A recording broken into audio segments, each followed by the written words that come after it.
आपने कई बार अनुभव किया होगा जब आप दुखी होते हैं और कोई आपको प्यार से गले लगाता है तो आपको सांत्वना मिलती है, आपको बड़ी शांति मिलती है, आपको बहुत दिलासा मिलती है। और जब आप अपनी किसी उपलब्धि पर बहुत खुश होते हैं और कोई आकर आपकी पीठ थपथपाता है तो आपका उत्साह बढ़ जाता है, आपको शाबाशी मिलती है। यानी चाहे आपके चेहरे पर मुस्कुराहट हो या आंखों में आंसू हो, स्पर्श एक मरहम, एक दवाई का काम करता है। इसी स्पर्श पर अब एक नई स्टडी आई है जो बताती है कि स्पर्श कैसे आपकी मनोस्थिति को बदल सकता है। अब हम आपको वॉशिंगटन यूनिवर्सिटी के स्कूल ऑफ मेडिसिन की एक नई स्टडी के बारे में बता रहे हैं। यह स्टडी हमें किसी इंसान के स्पर्श से होने वाले सुखद एहसास के वैज्ञानिक पहलू की जानकारी देती है, क्योंकि इसका जो पहलू है वो सिर्फ इमोशनल नहीं है, इसका एक वैज्ञानिक पहलू भी है जिसके बारे में आपको पता होना चाहिए। जब हम किसी को गले लगाते हैं या किसी का हाथ थाम लेते हैं या एक मां अपने बेटे को दुलार करती है तो स्पर्श का यह सुखद एहसास हमें मनोवैज्ञानिक रूप से, इमोशनल रूप से बहुत मजबूत बनाता है। गुड टच का यह एहसास हमारे भावनात्मक सुख और विकास के लिए बहुत जरूरी होता है।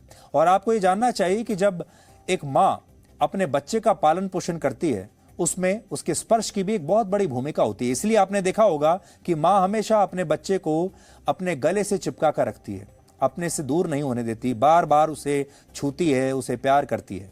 और ये जो स्पर्श होता है इससे बच्चे को बहुत अच्छी भावनाएं मिलती हैं, बच्चे को एक सुरक्षा की भावना मिलती है, बच्चे को एक प्यार की भावना मिलती है। किसी परेशान या दुखी व्यक्ति का हाथ थाम लेना या उसे गले से लगा लेना उसे दिलासा देने का सबसे अच्छा तरीका माना जाता है। आपने भी देखा होगा जब आपका कोई दोस्त या आपका कोई मित्र या परिवार का कोई सदस्य या कोई भी जब किसी मातम की घड़ी में होता है, दुखी होता है, तो आप सबसे पहले उसे उसका हाथ पकड़ते हैं या उसे आप एक स्पर्श देने की कोशिश करते हैं, उसे गले लगाने की कोशिश करते हैं ताकि उसे सांत्वना मिले। इससे, इस स्पर्श से उस व्यक्ति के अंदर एक ऊर्जा का संचार होता है। यहां तक कि जानवर भी एक दूसरे की देखरेख करने के लिए गुड टच के इसी तरीके का प्रयोग करते हैं। और जब आप जानवरों को भी कई बार छूकर प्यार करते हैं तो जानवरों को भी स्पर्श का यह एहसास होता है।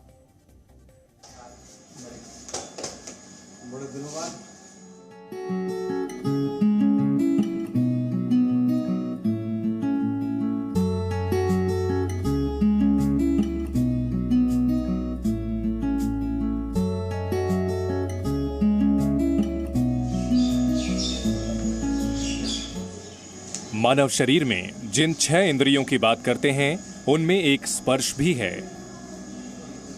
स्पर्श का अपना ही एक विज्ञान है। बच्चे के लिए मां का स्पर्श हो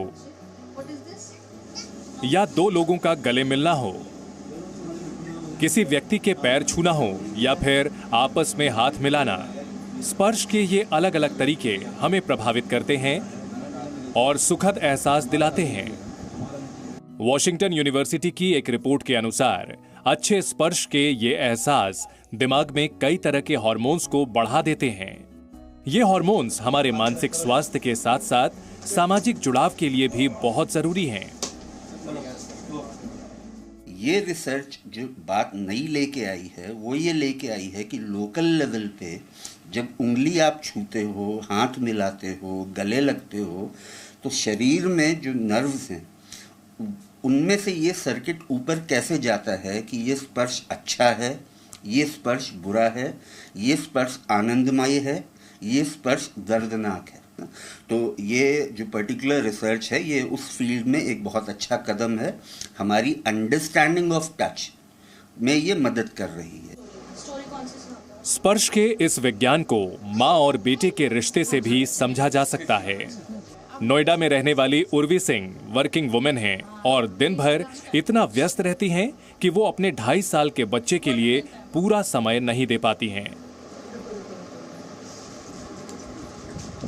ये क्या है? ये क्या है?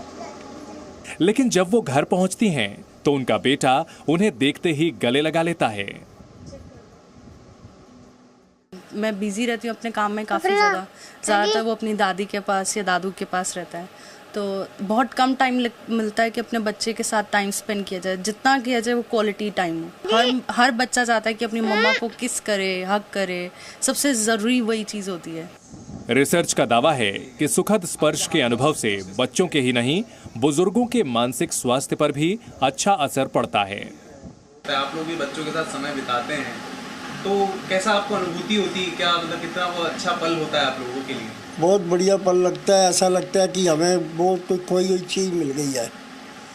बाकी सब ठीक है, हम तो बच्चों के साथ ही रहते हैं सुबह से शाम तक। इस रिसर्च में गले मिलने और गर्मजोशी के साथ हाथ मिलाने का भी जिक्र है। रिसर्च के अनुसार युवाओं में एक दूसरे को गले लगाने और हाथ मिलाने से एक नई ऊर्जा का संचार होता है।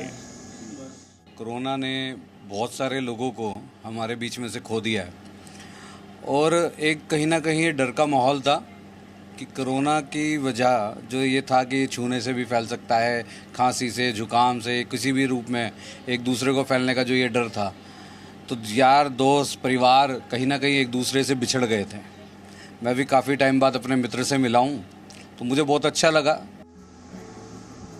मनोवैज्ञानिक अभी तक स्पर्श की वजह से मिलने वाली खुशी की वजह नहीं तलाश पाए थे, लेकिन वॉशिंगटन यूनिवर्सिटी की ये रिसर्च इस दिशा में काफी कुछ स्पष्ट कर देती है। Bureau report, ji media. Presenting B News app available on Google Play and App Store. Download it now.